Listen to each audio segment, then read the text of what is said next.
Hallelujah, praise the Lord. सबको जय मसीह की। प्रभु का धन्यवाद करते हैं आज के दिन के लिए। प्रभु ने हमें इस समय दिखाया। आइए हम एक छोटी सी प्रार्थना करेंगे, उसके वचन में चलते हैं। हालेलुया प्रभु, हम तेरा धन्यवाद करते हैं मेरे परमेश्वर पिता। तुझे आदर देते हैं, तुझे महिमा देते हैं मेरे परमेश्वर पिता, क्योंकि तू ही इस आदर की, इस महिमा के योग्य है मेरे परमेश्वर पिता। तू ही वो परमेश्वर है एकमात्र मेरे परमेश्वर पिता, जो हमारी प्रार्थनाओं को सुनता है, हमारी प्रार्थनाओं पे कान लगाता है मेरे परमेश्वर पिता। वो सच में खुदावन, स्वर्गदूत तुझसे बात नहीं कर सकते मेरे परमेश्वर पिता, लेकिन तूने हमें इसलिए बनाया खुदावन कि हम तुझसे बात कर सकें मेरे परमेश्वर पिता। हम आपको वेलकम करते हैं मेरे परमेश्वर पिता, आपको आदर देते हैं, आपको महिमा देते हैं खुदावन। जैसा आप चाहते हैं वैसा चलाने के लिए धन्यवाद करते हैं मेरे परमेश्वर पिता। हमारी ज़िंदगी में आइए, हमारी ज़िंदगी में काम कीजिए मेरे परमेश्वर। I welcome you Jesus, I welcome you Holi spirit. हम आपको स्वागत करते हैं मेरे परमेश्वर पिता। I welcome you Jesus. और जो भी बातें आज हम बोले मेरे परमेश्वर पिता, वो होने दे तेरे वचन में से होने पाए मेरे परमेश्वर पिता। और हर एक बात पे तू अपने कब्जे को रखना मेरे परमेश्वर। हम तेरा धन्यवाद करते हैं खुदा। Welcome you Jesus. और इस प्रार्थना को यीशु के नाम से मांगते हैं, तो ऐसे सुने और ग्रहण कर ले पिता। आमीन आमीन। सबको जय मसीह की। प्रभु का धन्यवाद करते हैं आज के दिन के लिए। प्रभु ने हमें ये समय दिया प्रार्थना करने के लिए, उसकी उपस्थिति में आने के लिए, उस वचन को सुनने के लिए। तो आज का जो हमारा टॉपिक है वो है प्रार्थना के ऊपर। आप में से कितने लोग प्रार्थना करते हैं? कितनों की प्रार्थना सुनी जाती हैं? कितने कहते हैं प्रभु मेरी प्रार्थना नहीं सुन रहा है? हाँ, बहुत सी बातें सुनी जाती है, बहुत सी बातें सुनी नहीं जाती। जो बातें सुनी नहीं जाती, क्या वो प्रभु के कानों तक नहीं पहुंचती? तो फिर वो सुनी क्यों नहीं जाती?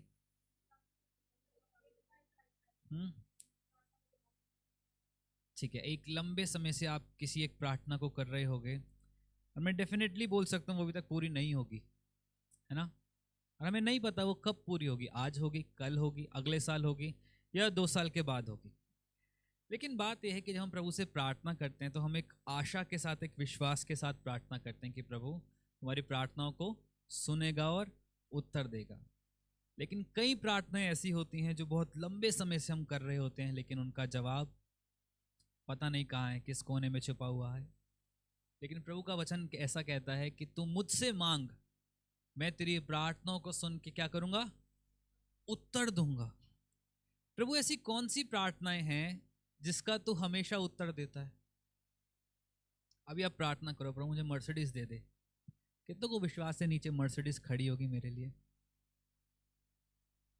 किसी को विश्वास ही नहीं है तो कहां से खड़ी होगी, है ना? कभी कभी हम ऐसी प्रार्थनाएं करते हैं जो हमें लगता है कि हमारे फायदे के लिए हैं। प्रभु नहीं बोलता, ऐसे नहीं बोलता कि तुम अपने फायदे के लिए प्रार्थना मत करो। पहले अपने लिए प्रार्थना करो, अपने आप को बिल्डअप करो, तभी तो आगे किसी के लिए प्रार्थना कर पाओगे। अगर तुम्हारे अंदर कोई चीज नहीं दिख रही है तो कैसे सामने वाला बंदा विश्वास कर पाएगा कि जो प्रार्थना तू भाई या बहन मेरे लिए कर रही है वो मेरी जिंदगी में पूरा होगा? किसी के घुटनों में 10 साल से दर्द है और वो बोले सामने वाले को कि तेरे पैर में दर्द है, ला मैं तेरे लिए प्रार्थना कर दूं, तो आपका पहला रिएक्शन क्या होगा? 10 साल से तेरे घुटने का दर्द तो जा नहीं रहा, तो मेरे पैर का दर्द कैसे ठीक करेगा भाई? है ना? होता है, बहुत सी बार हमारे साथ होता है ऐसा। लेकिन प्रभु का वचन इस प्रकार बताता है कि कुछ प्रार्थनाएं ऐसी हैं जो कभी खाली नहीं जाती। वैसे तो कोई भी प्रार्थना खाली नहीं जाती, लेकिन कुछ प्रार्थनाएं ऐसी हैं जिनका उत्तर बहुत जल्दी आता है, बहुत जल्दी आता है एकदम। आज प्रार्थना करी, कल उत्तर आ गया, परसों उत्तर आ गया। कुछ प्रार्थनाएं ऐसी होती हैं कि हमने प्रार्थना करी और अभी उत्तर आ गया। प्रभु मेरा सर दर्द दूर कर दे। कितने बार हुआ सर दर्द दूर हो गया है, और कितनी बार हुआ है कि 2 घंटे तक होता ही जा रहा है? क्या प्रभु ने सर दर्द दिया है तुम्हें? हाँ, छोटी छोटी बातें हैं जिनमें हम थोड़ा थोड़ा कंफ्यूज रहते हैं। लेकिन आज का मेरा जो टॉपिक है वो ये है कि ऐसी प्रार्थनाएं जो प्रभु बहुत जल्दी सुनता है और मैं फटाफट से उत्तर देता है, क्योंकि वो दिखाना चाहता है कि मैं तुम्हारे अंदर से क्या कर सकता हूं। दाऊद ने जब प्रार्थना किया तो वो एक ही प्रार्थना करता था, प्रभु क्या कर, तू मेरे अंदर से अपने आप को ग्लोरीफाई कर, ग्लोरीफाई योर सेल्फ थ्रू मी। मुझे अपने ज्ञान से भर प्रभु, और मेरे अंदर से तू ग्लोरीफाई होने पाए, तेरी महिमा सबको दिखने पाए मेरे अंदर से। और प्रभु ने उसके लिए क्या बोला? कि ये एक ऐसा व्यक्ति है जो मेरे मन के मुताबिक है। वो तो एक मर्डरर था, उसने हित्ती यूरिया को मरवा दिया था, फिर भी प्रभु कह रहा है क्या कि ये मेरे मन के मुताबिक है। वो तो अपने घर में सबसे तुच्छ जाना जाता था। आपको पता है, अभी पीछे मैं पढ़ रहा था दाऊद के बारे में, तो उसके लिए ऐसा लिखा गया था कि एक बहुत छोटी उम्र में दाऊद की माँ उसे छोड़ के चली गई थी। दाऊद की माँ का नाम पता है किसी को? है किसी को नहीं पता दाऊद की माँ का नाम? चलो कोई बात नहीं। लेकिन अगर हम पढ़ें तो ऐसा लिखा है कि दाऊद की माँ बहुत छोटी उम्र में उसे छोड़ के चली गई थी। दाऊद कितने भाई भाई थे ये तो पता होगा? हाँ, दाऊद सब कंफ्यूज्ड हैं। चलो कोई बात नहीं, कोई बात नहीं। दाऊद के जो भाई थे वो सब दिखने में बहुत ऊंचे थे, डील डॉल में अच्छे थे, सुंदर थे, अच्छे दिखते थे, और दाऊद सबसे छोटा था और सबसे अलग उसको फेंक दिया गया था। जब मैं दाऊद की कहानी के बारे में पढ़ रहा था तो एक बात मेरे मन में क्लिक हुई कि प्रभु, एक 12 साल का 13 साल का बच्चे को छोड़ दिया गया है, कहाँ पे? फील्ड्स में, है ना, खेतों में छोड़ दिया गया कि जा तू इनकी रखवाली कर, भेड़ बकरियों की। और वो भेड़ बकरियों की रखवाली करते हुए शेर को भी मार रहा है, भालू को भी मार रहा है, जंगली जानवर से अपनी भेड़ों को भी बचा रहा है, एक 12-13 साल का बच्चा। क्या आपको नहीं लगता कि उसके साथ किसी और को होना चाहिए था, किसी बड़े को? क्या आज आप 12 या 13 साल के बच्चे को चर्च से घर तक जाने के लिए भी अलाउ करोगे कि तू अकेला घर चला जा? नहीं करेंगे। रास्ते में कितनी सारी चीजें हैं। इतने मॉडर्न जमाने में भी आके अगर हम अपने बच्चे को अलाउ नहीं कर रहे हैं कि तू अकेला घर जा, आप सोचिए जो उसका बाप था ईशे, उसका मन कितना कठोर था दाऊद के लिए कि उसने अपने बाकी बच्चों को तो आर्मी में जाने के लिए दे दिया, लेकिन दाऊद को बोला कि तू जा, तू भेड़ बकरियों को चरा, तो इसी लायक है। लेकिन आपको पता है, जिसको संसार तुच्छ जानता है, जिसको संसार कोई कुछ नहीं मानता है, प्रभु उन्हीं में से अपनी ताकत को, सामर्थ को दिखाता है। दाऊद को जब परमेश्वर ने चुना तो दाऊद नहीं बोल रहा था मुझे चुन ले प्रभु, मुझे चुन ले, मेरे ऊपर अभिषेक कर दे, मुझे राजा बना दे। कुछ नहीं कर रहा था। दाऊद सिर्फ प्रभु के साथ मन लगा के बैठा हुआ था और बोल रहा था, प्रभु तेरे ज्ञान से मुझे भर, तो मैं तेरी आराधना करता हूँ प्रभु, मुझसे बातें किया कर। क्योंकि उसको पता था कि मेरे भाई मुझसे बात नहीं करते हैं, उसे पता था मेरा बाप मुझे प्यार नहीं करता है, उसे पता था मेरी माँ मेरे साथ नहीं है, उसे पता था कि मेरे पास कोई भी नहीं है, मेरा केवल एक सहारा है, वो तू है प्रभु। अगर तू भी मुझसे बात नहीं करेगा तो कौन मुझसे बात करेगा प्रभु? किसको मैं अपने दिल की बात बताऊंगा प्रभु? उसकी पहली चीज जो थी वो ये थी कि वो प्रभु के ऊपर वो बिल्कुल रिलाय हो गया था। उसने सिर्फ प्रभु को अपना आधार मान लिया था कि जो कुछ भी करना है प्रभु तूने ही मेरा करना है, मुझे नहीं लगता कि मेरे भाई या मेरे बाप मेरे से कुछ करेगा। लेकिन जो भाई जो बाप उसको निकम्मा जानते थे, उसी का अभिषेक करने के लिए प्रभु ने किसको भेजा? सैमुअल को। बाहर से एक व्यक्ति आया और ढूंढ रहा है कि वो व्यक्ति कहाँ है जिसका अभिषेक करने के लिए प्रभु ने मुझे भेजा है। उसके बाप यीशु ने उसके सारे भाइयों को दिखा दिया, ये आर्मी में ये पोस्ट पे है, ये आर्मी में इस पोस्ट पे है, इसका ये बिजनेस है, ये इतना डील डॉल का, इसका अच्छा ही चलता है, इसका वो अच्छा चलता है। शैमुल कह रहा नहीं चाहिए मुझे ये सब। प्रभु तुम्हारे रुतबे को नहीं देख रहा, तुम्हारे औकात को नहीं देख रहा, कुछ नहीं देख रहा। वो ढूंढ रहा है वो व्यक्ति कहाँ है प्रभु। जब शैमुल के सामने एक एक करके भाइयों को लाया जा रहा, तो शैमुल भी पता है क्या सोच रहा था? ये इतना सुंदर दिख रहा है, इतना अच्छा हट्टा कट्टा दिख रहा है, प्रभु जरूर से यही होगा। प्रभु कह रहे हैं नहीं, ये नहीं है। जब दाऊद को उसके सामने लाया गया तो एक बार तो सैमुअल भी अपने मन में हंसा होगा, प्रभु इसी को चुना है तूने, ये छोटा सा जिसकी दाढ़ी भी नहीं आई है, गालों से लाली टपक रही है, इसी को चुना है तूने। लेकिन एक बात याद रखिए, दिखने में वो छोटा सा था, उसके मुंह से लाली टपक रही थी, बहुत खूंखार बंदा था दाऊद। किसी जानवर को मारना, मैं आपके हाथ में एक चाकू दूं, आप मुर्गी काट दोगे? छिपकली मार दोगे? चूहे की पूंछ काट दोगे? हाँ, एक चाकू से आप कॉकरोच के 2 हिस्से भी नहीं कर पाओगे। इतनी दिलेरी भी नहीं है हम में। पैर से बेशक से कुचल के आगे चले जाएं एक अलग बात है, लेकिन चाकू से हम उसको नहीं काट सकते। दाऊद खूंखार बंदा था। जो चुने हुए बंदे होते हैं ना, वो बहुत खूंखार होते हैं। वो दिखने में बहुत साधारण से होते हैं लेकिन बहुत खूंखार होते हैं, क्योंकि प्रभु को पता है कि इन्हीं के द्वारा मैं शैतान के खेमे को उजाड़ूंगा, इन्हीं के द्वारा मैं शैतान को लताड़ूंगा। बहुत खूंखार था दाऊद, लेकिन एक ही प्रार्थना करता था, प्रभु अपने आप को मेरे अंदर से ग्लोरीफाई कर, अपने आप को मेरे अंदर से दिखा मेरे परमेश्वर पिता, कि तू मुझ में से होकर कितने बड़े काम कर सकता है। एक वर्स है हबक्कुक 2:14, उसमें इस प्रकार लिखा है, क्योंकि पृथ्वी यहोवा की महिमा के ज्ञान से ऐसी भर जाएगी जैसे समुद्र जल से भर जाता है। ये ज्ञान कब आएगा?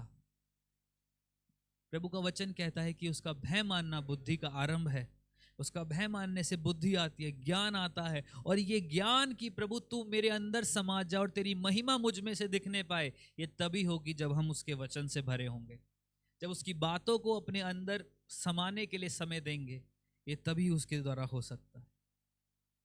तो पहली बात, ग्लोरीफाई योर सेल्फ थ्रू मी लॉर्ड, अपने आप को, अपनी महिमा को मेरे अंदर से जाहिर कर मेरे परमेश्वर। दूसरी बात, दूसरी प्रार्थना जो प्रभु बहुत जल्दी सुनता है, आई थिंक ये सबसे जल्दी सुन लेता है, मुझे क्षमा कर प्रभु, फॉरगिव मी, मुझे क्षमा कर मेरे परमेश्वर पिता। कितने लोग अपनी प्रार्थनाओं में इस बात को मांगते हैं? हाँ, प्रभु मुझे क्षमा कर, क्षमा मिल जाती है? क्या गारंटी है? पर्ची कटी थी, हाँ पर्ची काट के दिया था, विश्वास है हमें, क्योंकि उसका वचन कहता है कि जब तुम मुझसे माफी मांगोगे मैं तुम्हें क्षमा करने के लिए तत्पर रहता हूं, है ना, मैं जल्दी से तुम्हें क्षमा कर देता हूं। उसका एक वचन कहता है पहला यूहन्ना 1:9 में, कि यदि हम अपने पापों को उसके सामने मान ले और क्या करें, उसे छोड़ दें, तो वो हमें माफ करने में धर्मी है, विश्वास योग्य है।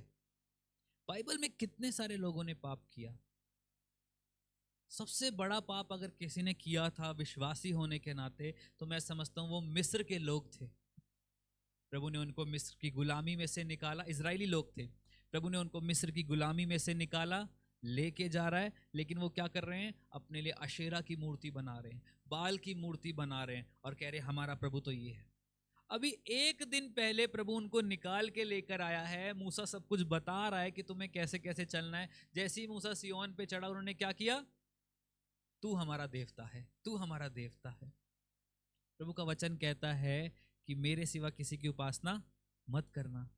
अभी परमेश्वर लेकर आया है और एक दो दिन के अंदर अंदर ही उन्होंने सब कुछ बना लिया और कह रहे कि तू हमारा देवता है। लेकिन फिर भी जब प्रभु उनके सामने उन्होंने माफी को मांगा, मूसा ने बोला, प्रभु ने बोला कि मैं सबको खत्म कर दूंगा। मूसा बोल रहा अगर ये लोग नहीं जाएंगे तो मैं जाके क्या करूंगा, मुझे भी खत्म कर दे इनके साथ। आपको पता है यहाँ पे मूसा ने एक बहुत इंपॉर्टेंट रोल निभाया, उसको कहते हैं मीडिएटर का, है ना, मीडिएशन, मीडिएटर, कि किसी और के बिहाफ पे कोई और प्रार्थना कर रहा है, मध्यस्थता, हाँ हिंदी में मध्यस्थता, कि किसी और के बिहाफ पे कोई और प्रार्थना कर रहा है और कोई और बच गया। किसी और ने पाप किया, मूसा कह रहा है कि प्रभु इनको क्षमा कर। प्रभु मूसा से बात कर रहा है कि मैं इनको क्यों क्षमा करूं, इतने साल की गुलामी में ये लोग पड़े थे, अच्छे नहीं लग रहे थे क्या वहां पे, मैं इनको निकाल के लेकर आ रहा हूं, सब इनके लिए अच्छा कर रहा हूं, इनके कोई हानि नहीं होने दे रहा हूं, इनको हर मरी से बचा रहा हूं, और ये फिर उन्हीं मूर्तियों में जा रहे हैं, ये फिर उन्हें देवी देवताओं की उपासना कर रहे हैं। क्यों कर रहे हैं ये लोग ऐसा? मूसा कह रहा है प्रभु प्लीज इनको माफ कर दे, प्लीज इनको माफ कर दे। प्रभु कह रहा है मैं नहीं करूंगा, ये नहीं जाने पाएंगे वहां पे। तो मूसा ने पता एक स्टेटमेंट दी, अगर ये नहीं जाएंगे तो मैं क्या करूंगा जाके, जो जिसके लिए तूने तैयार किया है, जिसकी अगुवाई करने के लिए तूने मुझे चुना है, अगर वही उस प्रॉमिस लैंड में नहीं जा रहे तो अकेला जाके मैं क्या करूंगा, तूने मेरे 40 साल क्यों वेस्ट करा दिए प्रभु। मूसा प्रभु को कुछ बात को समझा रहा है। सोचिए एक इंसान जिसके अंदर पाप भी है, जिसने मर्डर भी किया है, जिसने 2-2 शादियां भी कर ली हैं, जो अपना परिवार भी छोड़ के आ चुका है, अपना राजघराना छोड़ के आ चुका है, बहुत सारे काम ऐसे हैं जो उसके टाइटल के साथ मैच नहीं होते हैं। लेकिन जब वो प्रभु की उपस्थिति में बैठ रहा है, प्रभु से बात कर रहा है, तो प्रभु को सजेशन दे रहा है, और कोई नहीं है प्रभु को सजेशन देने वाला। प्रभु को कौन सजेशन दे सकता है? लेकिन मूसा एकमात्र ऐसा व्यक्ति है जो क्या कर रहा है, प्रभु को समझा रहा है, प्रभु तूने मुझे तैयार कराए इतने साल, अगर ये लोग नहीं जाएंगे तो मैं जाके क्या करूंगा उनके बिना? क्या आपने कभी इस तरीके से प्रार्थना किया, प्रभु इस भाई ने, इस बहन ने गलती करी है, लेकिन प्रभु मैं चाहता हूं तू इसको क्षमा कर। अगर प्रभु ये स्वर्ग नहीं जाएगा मेरे साथ, तो तूने मेरे को इसके ऊपर जो ठहराया है, मैं क्या करूंगा वहां पे जाके? जो भेड़े मेरी हैं, अगर मैं उनको अच्छी चरवाही नहीं दे पा रहा हूं, तो प्रभु क्या फायदा मेरा? अगर मैं उनको तेरे वचन के अंदर नहीं लेके जा पा रहा हूं, तो क्या फायदा मेरा चरवाही करने का? मैं क्यों चरवाही कर रहा हूं प्रभु? क्यों तू मुझे बुधवार को खड़ा कर देता है? क्यों तू सैटरडे को खड़ा कर देता है? अगर इनकी जिंदगी नहीं बदल रही है प्रभु। जिंदगी बदलने में समय लगता है। 2 दिन पहले प्रभु का काम देख रहे हैं, 2 दिन बाद फिर मूर्तियों में चले गए। मूसा परेशान हो गए, क्या करूं प्रभु, क्या करूं प्रभु? फिर भी धीरज के साथ उनको सिखा रहा है कि तुम्हें प्रभु के साथ चलना है, तुम्हें प्रभु के साथ चलना है, तुम्हें प्रभु के साथ और बढ़ना है। जो हुआ छोड़ो, प्रभु तुम्हें माफ कर रहा है, लेकिन प्रभु के साथ बढ़ना सीखो। लेकिन एक बात अपनी प्रार्थनाओं में हमेशा अप्लाई करो, प्रभु मुझे क्षमा कर। आपको नहीं पता हम किस समय कौन सी गलती कर बैठते हैं, आपको नहीं पता हम किस समय कौन सी बात गलत बोल बैठते हैं, जो हमसे पाप हो जाता है, हमारे लिए पाप गिना चला जाता है। प्रभु मुझे क्षमा कर, मुझे क्षमा कर प्रभु, मेरे से गलती हुई है, मुझसे क्षमा कर। तो पहली बात, प्रभु तेरी महिमा मुझ में से दिखने पाए। दूसरी बात, प्रभु मुझे क्षमा कर। अब तीसरी बात, reveal more of yourself to me. अपने आप को मुझ पे और जाहिर कर। पहले मुझ में से अपनी महिमा दिखा, तीसरी बात अपने आप को मुझ पे और ज्यादा क्या कर, जाहिर कर। जाहिर करना क्या होता है? प्रकट करना। अपने आप को मुझ पे और ज्यादा प्रकट कर। वो आपके ऊपर अपने आप को कैसे प्रकट करेगा? बाइबल में कितने लोग हैं जिनके ऊपर प्रभु ने अपने आप को प्रकट किया? पहला व्यक्ति कौन था जिसके ऊपर प्रभु ने अपने आप को प्रकट किया? कौन? आदम। आदम आदम के ऊपर उसने अपने आप को प्रकट किया। अपने कैसे प्रकट किया? अपने समान बना के, कि मैं तेरे जैसा ही दिखता हूं। अगर प्रभु चाहता तो आदम को ऐसा बनाता जैसा कोई और दिखता है, लेकिन प्रभु नहीं चाहता था। प्रभु चाहता था कि मैं जिसको बना रहा हूं वो मेरे जैसा दिखना चाहिए, मैं अपने आप को उसके ऊपर प्रकट कर सकूं, अपने गुणों को उसके ऊपर प्रकट कर सकूं। और जब आदम बन के खड़ा हुआ, प्रभु ने बोला सुंदर है, अच्छा है। सब चीजों का अधिकार उसे दे दिया, पूरे पृथ्वी का अधिकार उसे दे दिया। क्यों? क्योंकि प्रभु खुद अधिकार रखने वाला परमेश्वर है। उसने पहली बार अपने आप को आदम के ऊपर रिवील कर दिया, और आदम से पूरी दुनिया के ऊपर रिवील कर दिया। उसके बाद यीशु मसीह के आने के बाद उसने अपने आप को पूरी तरीके से अपने आप को रिवील कर दिया, अपनी तीनों आइडेंटिटीज को रिवील कर दिया उसने, पिता, पुत्र, पवित्र आत्मा। पहले के समय, पुराने नियम में हम सिर्फ पढ़ते थे, प्रभु का आत्मा उतरता था, वेदी के ऊपर आग के रूप में चला जाता था। प्रभु अपने नबियों से बात करता था, हमें सिर्फ उसकी एक आइडेंटिटी पता थी। लेकिन यीशु में आने के बाद प्रभु ने अपने आप को यीशु के जरिए से रिवील किया, और जब यीशु ऊपर चला गया तो तीसरी आइडेंटिटी पवित्र आत्मा के रूप में उसने अपने आप को एक्सप्रेस किया, अपने आप को रिवील किया कि पवित्र आत्मा तुम्हारे ऊपर रह के काम करेगा, तुम्हारे सहायक के रूप में तुम्हारे लिए काम करेगा। और आज भी पवित्र आत्मा हर जगह पे काम करता है। जब प्रभु आपके ऊपर आएगा, जब आप बोलोगे कि प्रभु अपने आप को मेरे ऊपर रिवील कर, वो ऐसे नहीं हो जाएगा कि एक मुकुट बन के आपके सर के ऊपर बैठ जाएगा या एक कंबल बन के आपको ओढ़ लेगा। वो अपनी बातों को आपके जरिए से रिवील करना शुरू करेगा कि आने वाले समय में क्या होने वाला है। अपने भेदों को आपके ऊपर प्रकट करेगा कि कैसे तुम कामों को कर सकते हो, कैसे तुम चीजों को बढ़ा सकते हो, कैसे किसी को मोल्ड कर सकते हो, कैसे कलीसिया को बिल्ड कर सकते हो। पहली बार बाइबल में अगर किसी व्यक्ति के लिए लिखा गया है कि वो पवित्र आत्मा से या प्रभु की आत्मा से परिपूर्ण है, तो ना वो आदम है ना वो मूसा है। वो 2 व्यक्ति हैं, बसलेल और ओहोलियाब, जिन्होंने प्रभु के मंदिर को बनाया। और सिर्फ उन्हीं के लिए लिखा गया है कि प्रभु ने अपनी आत्मा से उन्हें परिपूर्ण कर दिया है, अपने ज्ञान से उन्हें परिपूर्ण कर दिया है। बसलेल और ओहोलियाब के बारे में हम लोग नहीं जानते हैं, वो दो कारपेंटर थे, वो व्यक्ति थे जो अपने काम में निपुण थे, जिन्होंने प्रभु के भवन को बनाया। पहला मंदिर जो बनाया गया, टेबरनेकल ऑफ मोसेस जिसको कहते हैं, वो उन्हीं दोनों के द्वारा बनाया गया। हर चीज में निपुण थे, सोने का काम, चांदी का काम, नक्काशी का काम, कारपेंटरी का काम, लुहार का काम, सब कुछ बेस्ट तरीके से करना आता था। प्रभु ने उनके बारे में सिर्फ 2 बार लिखा है, एक बसलेल और ओहोलियाब, बस ये 2 नाम हैं जो परिपूर्ण थे अपने कामों में, और कोई भी नहीं लिखा गया। वो ही थे जिन्होंने पहली बार प्रभु के मंदिर का निर्माण किया। आपको पता है उनकी बैक स्टोरी कुछ भी नहीं लिखी गई है। उनके बाप का नाम लिखा है, दादा का नाम लिखा है, उनका गोत्र लिखा है, उनका नाम लिखा है, बस खत्म। प्रभु क्या, क्यों लिखा गया प्रभु? क्योंकि उनका रिश्ता प्रभु के साथ ये नहीं था कि हमें आगे बढ़ा दे प्रभु, हमें पास्टर बना दे प्रभु, हमें प्रचारक बना दे प्रभु, हमें भीड़ दे दे प्रभु। उनका सिर्फ एक मोटिव था, प्रभु अपने आप को हमारे ऊपर रिवील कर कि हम कैसे तेरी महिमा कर सकते हैं, हम कैसे तेरे राज्य को बढ़ा सकते हैं प्रभु। आज कलीसियाओं के अंदर एक चीज बहुत खराब चल रही है। वो क्या है कि लोग ये चाहते हैं कि हम बढ़े, कलीसिया ना बढ़े, हम आगे चलें, कलीसिया आगे ना चले, हमारी जेबें भरे, कलीसिया ना भरे, हम ऊपर दिखे, कलीसिया ना दिखे। लेकिन प्रभु कभी भी इस बात को नहीं समझाता। प्रभु कहता है कि वो एक देह को लेने आ रहा है, बॉडी ऑफ क्राइस्ट को लेने आ रहा है। खाली हाथ को लेने नहीं आ रहा, खाली आंखों को लेने नहीं आ रहा। आप एक बात मुझे बताओ, किसी की शादी हो रही हो और उस लड़की के बाल बहुत अच्छे हो, तो क्या कोई व्यक्ति मानेगा कि मैं खाली बालों से शादी कर लूं? या उसकी आंखें बहुत अच्छी हो तो इतना हिस्सा काट के ले जाओ और शादी कर लो? ऐसा होगा? लड़की तो पूरी चाहिए ना।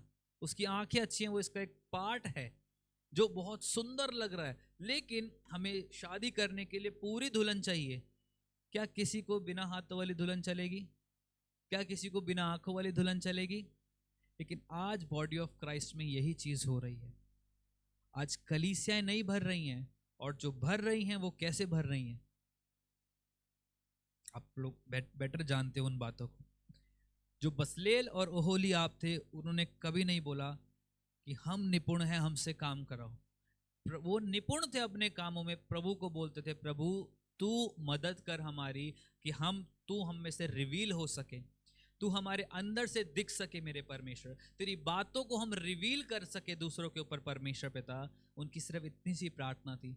और कहाँ से प्रभु ने उसको नाम दिया, मूसा को, कि ये 2 व्यक्ति हैं, इनको आगे लेकर आ और इनसे मेरे भवन का काम कर। हर कोई प्रभु के भवन का काम नहीं कर सकता। आज संडे को 100-150 लोग आते हैं, लेकिन मीटिंग खत्म होने के बाद कितने हाथ यहाँ पे रुकते हैं? कितने हाथ हैं जो नीचे खाना बांटते हैं? कितने हाथ हैं जो सामान लेके आते हैं? कितने हाथ हैं जो बाथरूम साफ करते हैं? कितने हाथ हैं जो झाड़ू लगाते हैं? कितने हाथ हैं? देखा जाए तो हमारे पास 250 हाथ हैं, लेकिन 250 में से मैं कहूँगा खाली 10 या 15 हाथ ऐसे हैं, 10 या 16 हाथ ऐसे हैं जो इस भवन में काम करते हैं, जो चेयर्स को लगाते हैं, साउंड सिस्टम चेक करते हैं, हर चीज़ को मैनेज करते हैं। बाकी प्रभु सबकी ये प्रार्थना नहीं है, reveal more of yourself to me, अपने आप को मुझ पे और रिवील कर। जिनकी प्रार्थना ये है कि प्रभु अपने आप को मुझ पर रिवील कर, वो आज इस्तेमाल भी होते हैं। और जो इस्तेमाल नहीं हो रहा है, उनकी प्रार्थनाएं गलत हैं, क्योंकि वो ये नहीं चाह रहे कि प्रभु की देह बढ़े, वो ये चाह रहे कि मैं बढ़ूं, मेरी देह बढ़े। प्रभु कभी आपकी देह को लेने नहीं आ रहा, आपकी देह तो यहीं रुक जाएगी। सिर्फ एक ही देह है जो स्वर्ग में जाएगी, वो है प्रभु की देह, बॉडी ऑफ क्राइस्ट, और वो आप और मैं है। और आप और मैं ऐसे भी नहीं कि अकेले अकेले जा रहे हैं, हम सब झुंड में जाएंगे। कलीसिया, एक यूनाइटेड ग्लोबल फेलोशिप जिसको कहते हैं, उसमें होके हम ऊपर उठाए जाएंगे। कैसे? जब हम प्रभु के सामने जाके बोलेंगे, प्रभु तू हमारे ऊपर रिवील करके हम कैसे तेरे कामों को कर सके। कितने लोगों को सुसमाचार बांटना पसंद है? हाँ, कहीं भी जाके सुसमाचार तो, लेकिन कितनों को पता है कि सुसमाचार देना कैसे है? एक भाई था, मतलब है अभी, यहाँ से चला गया। जब वो सुसमाचार देना शुरू करता था तो हमें ऐसा लगता था कि अभी वो सुसमाचार दे रहा है, 1 घंटे बपतिस्मा दिला देगा और 2 घंटे बाद वो स्वर्ग में होंगे। आप क्या सुसमाचार दे रहे हो? आपकी एक बात करने के तरीके से लगना चाहिए कि आप एक राजाओं के बच्चों को, राजाओं के राजा को रिप्रेजेंट कर रहे हो। आप कैसे सुसमाचार दे रहे हो? आप चर्च में आ जाओ, आपको राशन मिलेगा, आप चर्च में आ जाओ, आपको ये मिलेगा। एक गलत सुसमाचार जब दिया जाएगा तो बंदा एक गलत एक्सपेक्टेशन के साथ आएगा। जब आप बोलोगे कि वहां पे कुछ तो आपको मिलेगा, तो उसको लगेगा पैसे मिलेंगे, उसको लगेगा चावल मिलेगा। आज मसीहत इसलिए तो बदनाम है, कलीसियाओं में पैसा बांटा जाता है, कलीसियाओं में चावल बांटा जाता है, नहीं बांटा जाता, नहीं बांटा जाता। जो कलीसिया के लोग होते हैं उनको जो जरूरत होती है वो केवल पूरी की जाती है, और कुछ भी नहीं बांटा जाता, बल्कि आपसे तो आपकी टाइट्स, आपकी ऑफरिंग्स ले ली जाती हैं कि ला के दो, ताकि प्रभु के भवन में किसी बात की कमी घटी ना रहे। ये समझ कहाँ से आएगी? जब आप मांगोगे प्रभु से, प्रभु अपने आप को रिवील कर मुझ पे कि मैं कैसे कामों को कर सकता हूं, तब वो आपको समझ देगा। आपको पता है घोड़ा भी भागता है, कुत्ता भी भागता है, बिल्ली भी भागती है, लेकिन रेस में किसका नाम होता है? क्योंकि उसको पता है दौड़ना कैसे है। एक पीछे एक रेस हो रही थी, वहां पे बहुत सारी अलग अलग ब्रीड्स के जो दुनिया के फास्ट होते हैं कुत्ते, बहुत सारे, एक डॉग शो था वहां पे, कुत्ते भाग रहे थे, उनकी रेस कराई जा रही थी, और उनके बीच में एक चीते को लाके बिठा दिया गया, और कुत्ते बहुत आक्रामक हो गए कि आज तो हम इस चीते को हराएंगे। जैसी सीटी बजी सब भागने लगे, चीता वहीं बैठा रह गया। अब चीते का मालिक सोच रहा है कि अच्छा हुआ ये नहीं भागा, और सब कह रहे हैं यार हम तो चीते को भागते हुए देखने के लिए आए थे कि चीता इन कुत्तों को हरा दे, लेकिन चीता तो भागा ही नहीं। लेकिन उसके मालिक को पता था चीता क्यों नहीं भागा। क्यों नहीं भागा चीता? क्योंकि उसको अपनी वैल्यू पता है कि मुझे कहाँ भागना है, मुझे हर जगह पे नहीं भागना है। सुसमाचार यही लोग कर रहे हैं कि कहीं भी जाके कुछ भी बोल के आ रहे हैं और पिट के आ रहे हैं, और जबकि सुसमाचार देना नहीं आता। उनको पता ही नहीं है सुसमाचार देना कैसे है, उनको पता ही नहीं है भागना किस डायरेक्शन में है, उनको पता ही नहीं है जाना किस डायरेक्शन में है। आज 10 लोगों को सुसमाचार दिया, 4 लोग आ गए, और आप किस लिए आ रहे हैं? चंगाई मिल गई वापस जा रहे हैं। क्या फायदा उस सुसमाचार देने का जब आप प्रभु की देह में उसको ना जोड़ पाओ? प्रभु का जो वचन है वो केवल चंगाई नहीं है, प्रभु का वचन केवल आशीषें नहीं है, केवल नौकरी, बिजनेस, लड़की, शादी, ये नहीं है। प्रभु का जो एक असली गॉस्पेल है वो है कि मैं तुझसे प्यार करने आया हूँ, मैं तेरे साथ संगति करने आया हूँ, मैं तुझे अपना बनाने आया हूँ, मैं तुझसे प्रेम दिखाने आया हूँ। ये है एक रियल गॉस्पेल। लेकिन आज अगर आप देखो, बड़े बड़े पैम्पलेट्स बांटे जाते हैं, बड़ी बड़ी चीज़ें बांटी जाती हैं, केवल एक बात लिख के, छुटकारा सभा, चंगाई सभा, ये सभा, वो सभा। कब होगी वो प्रेम की सभा? जब आप और मसीह एक साथ होके बैठोगे और बोलोगे आज मैंने प्रभु को पा लिया है। आज मैं जब कलीसिया में गया था तो प्रभु ने मुझसे बात करी है। हम कलीसिया में जब संडे को आते हैं तो एक ही मैटर को लेकर आते हैं, मेरे हाथ में दर्द है, मेरे को ये बीमारी है, मेरे को वो बीमारी है। बीमारी ठीक नहीं हुई तो क्या तुम मसीह को छोड़ दोगे? अगर छोड़ दोगे तो अभी से छोड़ दो, क्योंकि प्रभु नहीं आया तुम्हारी चंगाई देने के लिए, प्रभु नहीं आया तुमसे ये सब कराने के लिए। प्रभु एक ही काम के लिए आया, तुम्हारे साथ अपने रिश्ते को मजबूत करने के लिए। अरे ये संसार तो यहीं तक का है, आज नहीं तो कल मरना ही है सबने। कहाँ लेके जाओगे इस शरीर को? तुम्हें अगर 1000 साल की जिंदगी मिल जाए तुम खुद बोर हो जाओगे। सब तो मरते जा रहे, मेरा ही नंबर क्यों नहीं आ रहा है? बोर हो जाओगे एक टाइम पे आके कि क्या प्रभु, क्या जिंदगी दी है तूने। लेकिन मजा तब है जब और लोगों को आप जिंदगी दे सको, और लोगों को आप प्रभु में जिला सको, और मरी हुई आत्माओं को जिंदा कर सको। और प्रभु से बोला, प्रभु देख मैं अकेला नहीं आया, मैं तेरे काम को करके आया हूं। प्रभु कब होगा? Reveal more of yourself to me. जब तू अपने आप को मुझ पर रिवील करेगा तब ये काम हो पाएगा मेरे अंदर से प्रभु, वरना नहीं हो पाएगा। वरना मैं दूसरों को देख के तो बहुत दौड़ों में भाग लूंगा, लेकिन प्रभु तुम्हें चीता बनाने के लिए बैठा है, तुम फिर कुत्तों की तरह भागे जा रहे हो, भागे जा रहे हो। कोई फायदा नहीं, कोई फायदा नहीं। चीते को यहां देखा है आपने कभी? कहाँ देखा है चीते को? या तो जंगल में या तो चिड़ियाघर में। तीसरी जगह अगर आपको दिख जाए तो उसके बाद आप नहीं दिखोगे उस जगह पे। उसको अपनी वैल्यू पता है कि मेरे को कहाँ रहना है, मेरे को कहाँ भागना है, मुझे कब शिकार करना है। सबको पता होता है मेरी वैल्यू क्या है, लेकिन मसीहों को नहीं पता उनकी वैल्यू क्या है। उसका वचन कहता है कि उसने हमें किस लिए बनाया है? राज करने के लिए, अधिकार रखने के लिए। आप अधिकार से बोलो एक कुर्सी इधर आजा, नहीं आएगी। फ्रांस में एक पास्टर था, और उन पास्टर का नाम चार्ल्स करके कुछ था। वो मसीह में इतने परिपक्व थे, और एक एल्डर पास्टर थे वो, और काफ़ी बड़े बड़े क्रूसेड्स करते थे, काफ़ी बड़ी बड़ी चंगाई सभा करते थे। और स्पेशली जिसको कहते हैं ना कि उनको एक वरदान था दुष्ट आत्माएं निकालने का। रात को वो प्रार्थना कर रहे, 4 घंटे 5 घंटे प्रार्थना करके वो सोए, और वो महसूस कर रहे हैं कि उनके जो बिस्तर है वो हिल के इधर से उधर हो रहा है। वो महसूस कर पा रहे हैं। 5 घंटे प्रार्थना करने के बाद की बात बता रहा हूं मैं। उनका बिस्तर कभी इधर जा रहा है, कभी उधर जा रहा है, और उनको पता भी कैसे चला, खिड़की के साथ वो लेटे थे और खिड़की कभी दूर हो रही है, कभी पास हो रही है। वो डरे नहीं, उनको समझ नहीं आया ये क्या हो रहा है, ये क्या हो रहा है। उन्होंने प्रभु से बोला, प्रभु ये क्या हो रहा है। प्रभु कह रहा है डांटना शुरू कर। प्रभु डांटू किसको। प्रभु वो आंख बंद करके बैठे, प्रभु ने उनको दुष्ट आत्माएं दिखाई। एक बड़ा झुंड दुष्ट आत्मा का उसके बिस्तर को हिला रहा है, लेकिन बिस्तर पे चढ़ नहीं पा रहा है। पूरा बिस्तर उठा के इधर से उधर कर रहा है, लेकिन बिस्तर पे चढ़ नहीं पा रहा है। उसने बोला, ये दुष्ट आत्मा मेरे बिस्तर को वहीं पे रखो और निकल यहाँ से। उन्होंने अपनी आंखों से देखा कि वो दुष्ट आत्मा के झुंड ने उस बिस्तर को आराम से जिस जगह पे वो था वहां रखा और खिड़की में से चली गई। कैसे? जब प्रभु के साथ रिश्ता होगा, प्रभु से पूछ पाओगे कि प्रभु ये क्या हो रहा है। आज हमारा सर दर्द हो रहा है, हे दुष्ट आत्मा निकल इस जगह से। अरे तूने गोलगप्पे ज्यादा खा लिए इसलिए पेट में दर्द हो रहा है, इसमें दुष्ट आत्मा का क्या काम है। रिवील कर प्रभु क्या चीज हो रही है मेरे साथ। जब रिवील नहीं होगा, रेवलेशन नहीं होगा, रिवाइवल भी नहीं होगा। अगली बात, लॉर्ड गिव मी विजडम, मुझे बुद्धि दे मेरे परमेश्वर पिता। उसका वचन कहता है याकूब 1:5 में कि जो उससे बुद्धि को मांगता है वो उसे बुद्धि बिना उल्हाना के देता है। बुद्धि मांगो। किस चीज के लिए बुद्धि मांगनी है? हमें लगता है हम बहुत बुद्धिमान हैं, बहुत बुद्धिमान है हम लोग, लेकिन मैं आपको सच बताऊं, हमारी बुद्धि का हमने 1% भी इस्तेमाल नहीं किया ढंग से।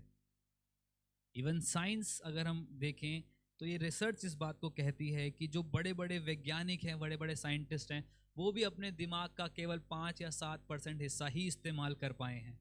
उस 5 से 7% हिस्से को इस्तेमाल करने में उन्होंने इंजीनियरिंग की इतनी बड़ी बड़ी चीज़ें बना दी हैं। आप सोचिए और ज़्यादा करेंगे तो क्या क्या ही कर देंगे हम लोग। और हम जैसे जो यहीं पे रह गए हैं, हमने तो प्रॉपरली 1% भी इस्तेमाल नहीं किया है उनका। प्रभु बुद्धि दे। प्रभु कह रहा है मैंने दे रखी है तो मुझे इस्तेमाल करना भी तो सिखा प्रभु। आपके हाथ में ये फ़ोन है, उसमें बैलेंस है, सब कुछ अच्छा है, इंटरनेट है, आपको इस्तेमाल करना ना है तो क्या इस फ़ोन की गलती है? फिर आप इस फ़ोन को फेंको और बोलो फ़ोन ही बेकार है। फ़ोन बेकार नहीं है, आपके पास बुद्धि नहीं है उसे इस्तेमाल करने के लिए। वैसे ही प्रभु ने ये वचन हमें दिया है ना। ये वचन हमें दे दिया है, इसमें वचन लिख दिए हैं कि किस टाइम पे क्या बोलना है। हम बोलते हैं क्या होगा बाइबल पढ़ने से, कुछ होता तो है नहीं। जब आपको इसके अंदर क्या लिखा है वो पता ही नहीं है तो कहाँ से क्या हो जाएगा, कुछ नहीं होने वाला। फिर अगली बात, lord strengthen me to obey you. बहुत इंपॉर्टेंट चीज, प्रभु मुझे मजबूत कर, मुझे दृढ़ कर कि मैं तेरी बातों को मान सकूं। बहुत जरूरी बात है ये, प्रभु मैं तेरी बात को मान सकूं। आदम को प्रभु ने एक ही बात बोली थी मानने के लिए, उसने वो ही नहीं मानी। अब्राहम को एक बात बोली थी मानने के लिए, उसने भी वो बात नहीं मानी। दाऊद को भी एक बात बोली थी, वो भी कहीं ना कहीं गिर गया। प्रभु ने दाऊद को बोला कि तू मुझे बोलता मैं तेरे लिए कितनी रानियों को खड़ा कर देता, लेकिन तूने ये काम बहुत गलत कर दिया। आदम को बोला था कि उस पेड़ में से मत खाना, फिर वहीं जा रहा है। अब्राहम को बोला था कि मैं तुझसे संतान उत्पन्न करूंगा, वो फिर हाजिरा के पास चला गया। क्यों प्रभु? तू बोल रहा है और हम नहीं मान रहे हैं। प्रभु कितनी शर्म की बात है। आज हमारे लिए बहुत सारी प्रोफेसीज होती हैं कि आपके साथ प्रभु ऐसा करेगा, आपके साथ प्रभु वैसा करेगा। कितनों को वो भविष्यवाणियां याद भी रहती हैं। मेरी एक आदत है कि अगर मेरे लिए कोई भविष्यवाणी हुई है तो मैं उसे लिख लेता हूँ, उस डेट को लिख लेता हूँ साथ में कि किस दिन कौन सी भविष्यवाणी पूरी हुई है, किस दिन मेरे लिए किसने वो भविष्यवाणी की थी और कब वो पूरी होगी। मैं उसको भी लिखने के लिए वेट करता हूँ कि प्रभु ये भविष्यवाणी तेरे वचन के द्वारा, तेरे दास के द्वारा मेरे लिए हुई थी, मैं इसको अपनी ज़िंदगी में लेता हूँ। ओबे करना सीखो उसको कि प्रभु तूने जो बोला है मेरी मदद कर कि मैं उसको मान सकूं। क्योंकि प्रभु जब बोलता है तो अक्सर वो बातें बहुत कठिन लगने लग जाती हैं। बहुत कठिन हो जाता है कभी कभी प्रभु को बात को मानना, लेकिन जब उसकी बात को मानोगे तो क्या होगा? बेस्ट चीज़ें। एक गवाही मैं आपको देता हूँ और उसके बाद मैं खत्म करूंगा, ज़्यादा समय आप लोगों का नहीं लूंगा। या एक एक एक पॉइंट और है वो पहले बता देता हूँ, ठीक है? चलो, लास्ट पॉइंट है spread your gospel to the lost, कि मैं तेरा सुसमाचार और लोगों तक लेके जा सकूं। ये जो सुसमाचार वाली बात है, इस सुसमाचार के साथ एक बहुत बेहतरीन गवाही जुड़ी है नागालैंड की 1998 की। उससे पहले जो बात मैंने आपको बोली, lord strengthen me to obey you, मेरी मदद कर कि मैं तेरी बातों को मान सकूं। यूपी के एक चर्च की मैं आपको बात बता रहा हूँ। यूपी के एक चर्च में क्या हुआ, यूपी आपको पता है कि वहाँ पे खेती बाड़ी बहुत ज़्यादा होती है, तो लोग अपने टाइट्स और ऑफरिंग्स के साथ में अपनी भूमि की जो उपज थी वो भी लेके आया करते थे उस कलीसिया में। और जैसे कलीसिया में होता है कि कुछ कुछ औरतें होती हैं जो अपने घर से अकेली विश्वास में आती हैं, लेकिन विश्वास योग्यता के साथ आती हैं। तो जब उनकी देने की बारी आई तो फसल कटी और उन्होंने सब अपने अपने कलीसिया के लिए कुछ कुछ लेकर आ रहे हैं। तो उस औरत का विश्वास बहुत अच्छा था, उसने बोला कि प्रभु मैं ज़रूर से तेरे भवन के लिए चावल की एक बोरी लेकर आऊँगी, क्योंकि हमारा धान का काम है वो कटी है और मेरी भूमि की पहली उपज मैं तुझे दूंगी प्रभु। वो अपने घर पे गई, उसने बात करी, उसके पति ने, उसके ससुर ने, सब ने उसको डांटा कि वैसे ही काम कम है, अभी तो कटाई हुई है, तू एक बोरी उठा के ले जाएगी, 25 किलो की बोरी होती है, तू उठा के ले जाएगी, हमारा तो नुकसान हो जाएगा। उसने बोला नहीं नहीं नहीं, मैं प्रभु के लिए लेके जा रही हूँ, तो प्रभु बेहतरी का काम करेगा मेरे साथ। अब उसने मन बना लिया कि मैं उस बोरी को चावल की लेके जा रही हूँ। उसने चावल भरवाया बोरी में, अच्छा बेस्ट जो चावल था, पहली उपज भरवाई। अपने बेटों को, यहाँ पे जो नौकर था उसको बोला कि इसको रख दो मेरे पास में, मैं कल सुबह अपनी कलीसिया के लिए इसको लेके जाऊंगी। लेकिन उसके पति के मन में एक बड़ा खट्टा आ गया कि इसने मेरी बात को माना नहीं, इसने प्रभु की बात को ऊंचा किया और ये चावल लेके जा रही है, मैं इसको चावल नहीं लेके जाने दूंगा। उस पति ने उस चावल के बोरे को फाड़ा, उस जबकि वो औरत वहां पे सो रही है, उस पति ने उस चावल के बोरे को फाड़ा, लेके गया, फाड़ा, उस पूरे चावल को उल्टा दिया और उसमें राख भर दी, पूरे बोरे में राख भर दी। अब बोरा सिला हुआ है, पता नहीं चल रहा। सुबह ये उठी बहुत खुश कि आज मैं कलीसिया में अपने प्रभु के लिए इस चावल को लेके जा रही हूँ, अपनी पहली उपज को लेके जा रही हूँ। वो गई लेके, और कलीसिया ख़त्म हुई, वहाँ पे पूरा मीटिंग हुई, सब अच्छे से हुआ। अब ऑफरिंग देने की बारी आई तो वहाँ पे पास्टर ने बोला कि जो जो अपनी उपज में से लेकर आया है वो एक लाइन बना ले, और जो नॉर्मल ऑफरिंग डाल रहा है वो यहाँ से डालता जाए। तो जैसी नॉर्मल ऑफरिंग की लाइन खत्म हुई तो पास्टर ने बोला कि जो जो अपनी उपज में से कुछ कुछ लेकर आया है वो अपने बोरों को खोल लो और यहाँ पे उल्टाना शुरू कर दो, ताकि हम इनको बोरियों में या फिर अपने अपने कनस्तरों में भर सकें। सब एक एक करके खोल रहे हैं। 5वां और 6ठा नंबर पे ये औरत लगी थी उस लाइन में, उस कलीसिया की लाइन में, और सब एक एक करके खोल रहे हैं। कोई दाल लेकर आया है, कोई चावल लेकर आया है, कोई सब्जियां लेकर आया है, सब देख रही है। जब इस औरत ने अपने बोरे को खोला तो ये शॉक हो गई कि कल रात तक तो चावल थे, ये राख कहां से आ गई प्रभु? प्रभु मेरी बेइज्जती हो जाएगी, क्योंकि मैं चावल के लिए मैंने बोला था कि प्रभु मैं तेरे भवन में चावल दूंगी। तो पास्टर को नहीं बोला था, लेकिन मन में उसने ठाना था कि प्रभु तेरे भवन में चावल दूंगी। प्रभु ये कैसे हो गया प्रभु, इतनी 25-30 किलो राख, प्रभु सब मेरे को बोलेंगे कि तू क्या लेकर आई है ये। आप कभी भी कलीसिया में कुछ लाओ तो क्या कभी राख या ईंट लेकर आओगे? अब ये औरत ऐसे बोल रही कि प्रभु मैं क्या करूं इस राख को देख के, उसकी आंखों में आंसू आ गए। और पास्टर भी वहां से देख रहा है कि कुछ तो गड़बड़ हुई है वहां पे। उसने कुछ पूछा नहीं, सब लाइन से आगे आ रहे हैं, सब डालते जा रहे हैं। जैसे जैसे वो औरत आगे बढ़ती जा रही है, अपनी बोरी को किसी तरीके से उठा के घसीट के, उसके आंसू और बढ़ते जा रहे हैं। प्रभु ये अनादर का समय आ गया है प्रभु मेरे, मैं तेरे में तुझ में इतना विश्वास करती हूँ, अपनी सब बेस्ट करने के लिए मैंने ठाना था, तुझे पता है कि मैं क्या लेकर आने वाली थी, मेरा मन नहीं था ये राख लेकर आने का, ये कैसे हो गया प्रभु, मुझे क्षमा कर दे, मुझे क्षमा कर दे प्रभु, मैं मेरे ये अनादर का कारण बन जाएगा, मुझे कलीसिया में आज के बाद बहुत अनादर से देखा जाएगा कि तू क्या लेकर आ रही है, इससे अच्छा तो ना लेकर आती। धीरे धीरे करके आगे बढ़ रही है, और आगे बढ़ रही है, और आगे बढ़ रही है। अब आते आते इसके आगे वाला जो बंदा था वो चावल लेकर आया था, और बहुत सुंदर चावल थे, उसने चावल उल्टाए और चला गया। अब जब इसकी राख डालने की बारी आई, पीछे से एक बंदा चिल्लाया जो सारे खाने को मैनेज करता था, बड़ी जोर से बोला, प्रभु के बच्चों, प्रभु के भवन में बहुत सारी चीजें आ गई हैं, खाने के लिए बहुत सामान हो गया है, लेकिन धोने के लिए कोई राख नहीं लेकर आया है, धोने के लिए कोई राख लेकर नहीं आया है। इस औरत की आंखों में आंसू और बढ़ गए कि प्रभु मैं तेरे लिए बेस्ट लेकर आना चाहती थी, मैं तो राख लेकर आई हूँ, मुझे लगा मेरा अनादर हो जाएगा प्रभु, लेकिन प्रभु की योजना एक अलग है। वो सोच रही है अपने मन में कि प्रभु मेरा तो सब आदर से हटा देंगे मुझे। वो बोलेंगे क्या लेकर आई है, तो साबुन भी तो नहीं लेकर आई। कोई पीछे से किसी ने आवाज मार के बोला बर्तन धोने हैं, कोई राख भी तो लेकर आ जाओ। हमें लग रहा है कि हम लोग राख के समान हैं। हमें लग रहा है हम वो हैं जो बिल्कुल खत्म हो चुके हैं। हमें लग रहा है हमारा वजूद ऐसा है कि किसी काम के नहीं है। आपको पता है राख क्या होती है?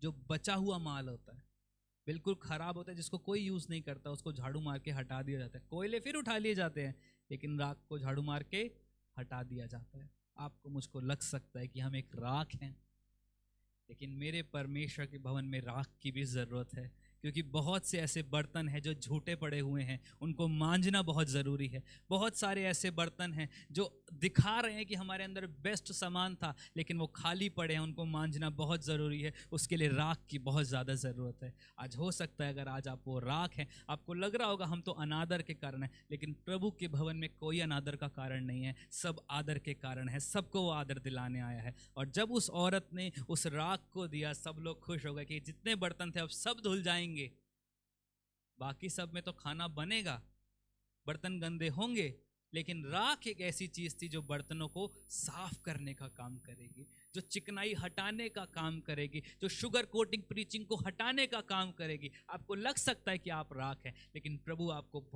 बहुत लोगों को बहुत से ऐसे गंदे बर्तनों को साफ करने के लिए इस्तेमाल करेगा। आमीन। आखिरी बात, spread your gospel to the lost. प्रभु मेरी मदद कर कि मैं खोए हुए लोगों को तेरा सुसमाचार सुना सकूं। ट्रैक उठाओ, लेके जाओ, प्रार्थना में बैठो। पहले कहाँ जाना है प्रभु, तू मुझे बता, मैं उस जगह जाऊंगी, क्योंकि मेरा समय बहुत कीमती है प्रभु। मैं ऐसे कहीं उठ के नहीं चला जाऊंगा, मैं ऐसे कहीं उठ के चला नहीं जाऊंगी।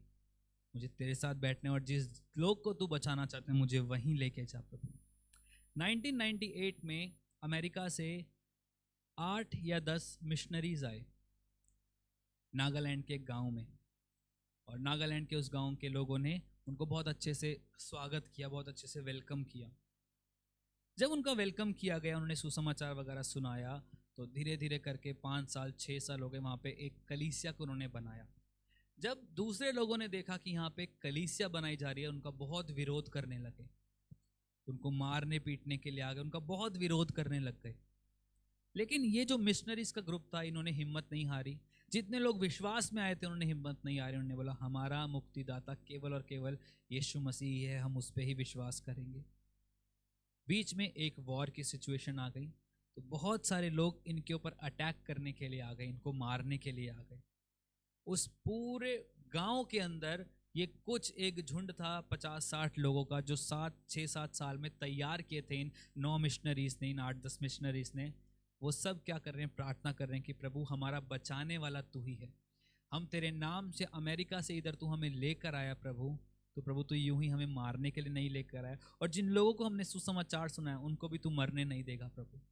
ये वहाँ पे बैठे हुए हैं, प्रार्थना कर रहे हैं, और बाहर देख रहे हैं बहुत सारे लोग इनको मारने के लिए आ रहे हैं। ये एक बिल्डिंग में जाके छुप गए। 1 दिन 2 दिन 3 दिन 4 दिन तक ये उस बिल्डिंग में छिपे रहे।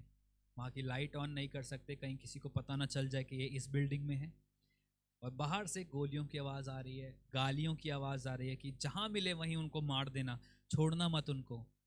बहुत डरे हुए, सहमे हुए बैठे हुए और प्रार्थना कर रहे हैं अंदर, प्रभु तू बचाने वाला है, तू बचाने वाला है प्रभु। जो परम प्रधान के छाए हुए स्थान में बैठा रहता है वो सर्वशक्तिमान की छाया में ठिकाना पाएगा। प्रभु हमारा ऊंचा गढ़ तू है, हमें समझाने वाला तू है, हमें संभालने वाला तू है। इतने में क्या होता है, ये सुनते हैं कि बाहर आवाज़ बढ़ गई है, आवाज़ बढ़ती जा रही है। ये डर गए कि इन्होंने और लोगों को बुला लिया हमें मारने के लिए। अब इनकी प्रार्थनाएं कहीं ना कहीं विश्वास टूटने लग रहा था। एक का विश्वास टूटता कि अब तो हम मर गए, दूसरा बोलता नहीं नहीं प्रभु हमें संभालेगा, ये हमारा विश्वास की परख का टाइम है। एक व्यक्ति बोल रहा है कैसी विश्वास की परख, जब हम बचेंगे नहीं तो परख कहाँ से होगी हमारी। कह रहे नहीं नहीं नहीं तुम विश्वास मत हारो, प्रभु हमें बचाएगा, प्रभु हमें बचाएगा। वहाँ पे 50 लोगों के बीच में 10 का विश्वास टूट रहा है, लेकिन 40 उनको कह रहे हैं नहीं कोई बात नहीं, प्रभु हमें बचाएगा, प्रभु हमें बचाएगा, तुम हिम्मत मत हारो, प्रभु हमें बचाएगा, हिम्मत मत हारो। आवाज़ आगे से सामने से और बढ़ती जा रही है, और बढ़ती जा रही है, और पैरों की गड़गड़ाहट सुनती जा रही है। और देख रहे हैं कि बिल्डिंग्स टूट रही हैं, आवाज आ रही है वहां पे। इनको अंदर बैठ के लग रहा है कि क्या हो रहा है, सब कुछ हमें खत्म करने के लिए आ रहा है। वहां पे आर्मी के लोग हैं जो हमें मारना चाहते हैं, हमारे आजू बाजू के गांव के लोग हैं जो हमें मारना चाह रहे हैं, और दूसरा अब इन्होंने और लोगों को बुला लिया है हमें मारने के लिए। अब तो हम पक्का ही मर जाएंगे, हमारे बचने का कोई आसरा नहीं है। ये खाली इन्होंने प्रार्थना किया कि प्रभु हमारी आत्मा हम तेरे हाथों में देते हैं, तू जैसा चाहता है हमें बचा ले प्रभु जी, तू जैसा चाहता है हमारी ज़िंदगी में कर दे। क्योंकि बाहर बिल्डिंग टूटने की भी आवाज़ आ रही है, लोगों के बढ़ने की भी आवाज़ आ रही है। ये अंदर डर के प्रार्थना कर रहे हैं, लेकिन इनको ये नहीं पता था कि जब ये प्रार्थना करने लगे थे, प्रभु ने अपने स्वर्गदूत रिलीज कर दिए थे। क्योंकि प्रभु अमेरिका से किसी को लेकर आया था, और जब वो मिशनरीज का ग्रुप आया था, उन्होंने प्रार्थना किया था कि प्रभु हमें बता हमें कहाँ जाना है, किनको हमें बचाना है प्रभु, हम ऐसे ही यूं ही नहीं जाने वाले। हमारा पैसा हमारा टाइम केवल और केवल तुझ में इस्तेमाल होने पाए मेरे परमेश्वर पिता। जो आखिरी पॉइंट है, spread your gospel to the lost, जाके इस जगत में सुसमाचार सुनाओ, चेला बनाओ। प्रभु चेला बनाने के लिए तूने हमें जिसको बोला है, हम केवल उसके पास ही जाएंगे। प्रभु ने नागालैंड का नाम दिया, वहाँ पे भेजा इन 10 मिशनरीज को। वहाँ पे जाके 6-7 साल में उन्होंने सिर्फ 50 लोग को ही प्रभु में लेकर आ पाए, और अब उन 50 की जान भी खतरे में है इनके साथ में। सब खत्म होने वाला है प्रभु, और ये प्रार्थना कर रहे हैं प्रभु अगर खत्म होने वाला है तो प्रभु तेरे हाथों में सब कुछ को सौंपते हैं। अब इनकी हिम्मत थोड़ी बंधी कि अब मरना तो है ही, घुट घुट के मरने से अच्छा अब सबका सामना करेंगे हम।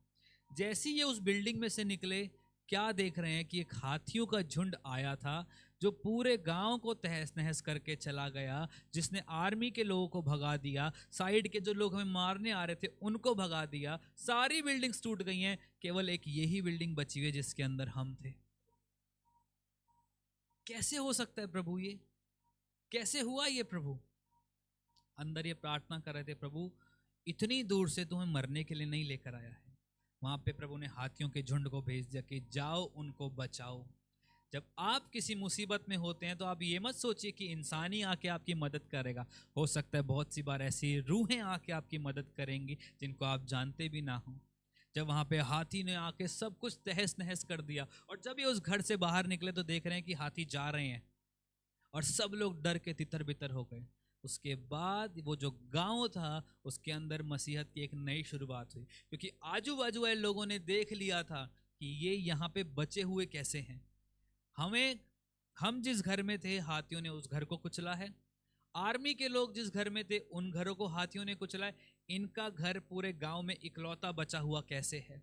इनका विश्वास बढ़ा कि हम जिसको मारने आए थे वो साधारण लोग नहीं हैं, वो एक ऐसे असाधारण परमेश्वर की उपासना करते हैं जिसने हाथियों के झुंड को भेजा है उनको बचाने के लिए। हम भी आज से उनकी उपासना करेंगे। और इंडिया में 1998 के बाद से अगर अब तक देखा जाए तो केवल और केवल नागालैंड ही ऐसा शहर है या ऐसा स्टेट है जिसके अंदर 98% क्रिश्चियनिटी है। कैसे हो सकता है ये? जब प्रभु आपको बचाने के लिए आता है तो अपने स्वर्ग को खोल देता है और किसी को भी आपको बचाने के लिए भेज देता है। तो 6 बातें आज हमने सीखी। पहली क्या थी? Glorify yourself through me. दूसरी बात, फॉरगिव मी लॉर्ड। तीसरी बात, reveal more of yourself to मी।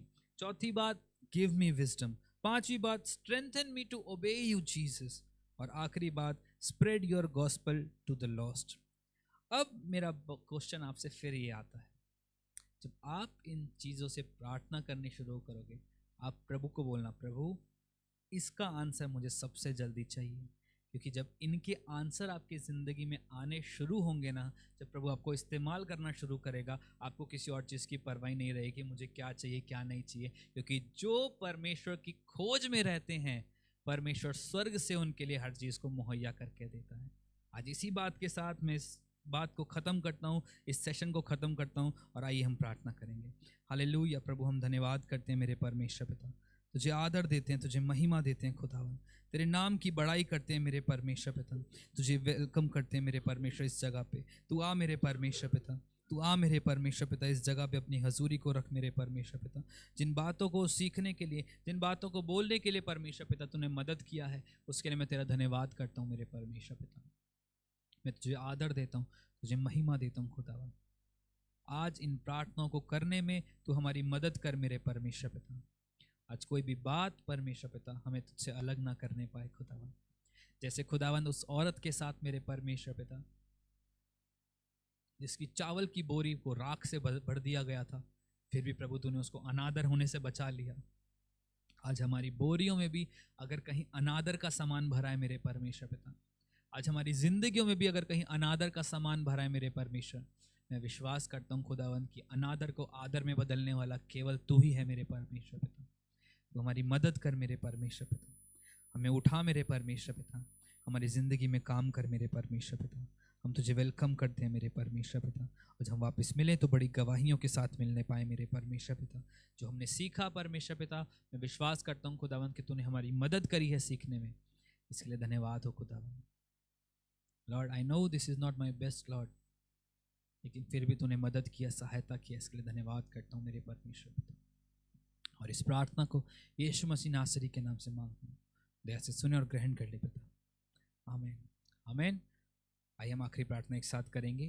और अब खुदावंद यीशु मसीह का फजल, खुदा बाप की मोहब्बत, पाक रूह की हिफाकत और शिराकत तमाम विश्वासियों के साथ, यहाँ मौजूद हर एक जन के साथ और उनके मिलने जुलने वालों के साथ और उनके घराने वालों के साथ यीशु मसीह के दोबारा बादलों पे आने तक हमेशा हमेशा तक बनी रहे, यीशु के नाम से मांगते हैं। आमीन आमीन। प्रभु आप सबको बहुत आशीष दे। God bless you all. जितने ऑनलाइन देख रहे हैं, प्रभु आप लोगों को बहुत आशीष दे। जय मसीह की सबको।